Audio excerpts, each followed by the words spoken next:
আজকে তোমাদের সাথে ভীষণই মজাদার এবং টেস্টি একটি রোলের রেসিপি শেয়ার করব। হাতে মাত্র 15 থেকে 20 মিনিট সময় থাকলেই এই রেসিপিটা বানানো হয়ে যায়, আর ঘরে থাকা সামান্য উপকরণ দিয়ে রেডি হয়ে যায় এই রেসিপিটি।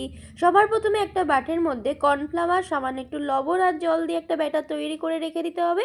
এরপর ফ্রাইং প্যানে সর্ষের তেল গরম করে গোটা জিরে আর কারি পাতা ফোড়নে দিয়ে পেঁয়াজ কুচি, লঙ্কা কুচি, রসুন কুচি, টমেটো কুচিটাকে ভালোভাবে কষিয়ে নিয়ে আদা দিয়ে আগে থাকতে সিদ্ধ করে রাখা আলুকে স্বাদমতো লবণ দিয়ে মাখিয়ে রেখেছিলাম, সেই আলুটা দিয়ে নামানোর আগে ধনেপাতা, বাদাম ভাজা আর হাফ প্যাকেট চাউমিন মশলা দিয়ে ভালোভাবে মিক্স করে নিয়ে পুরটাকে রেডি করে নেব। এবার আগে থাকতেই আটাটাকে মেখে ছোট ছোট করে লেচি তৈরি করে রেখেছিলাম, সেগুলোকে রুটির আকারে বেলে নিতে হবে, একটু পাতলা করে বেলতে হবে।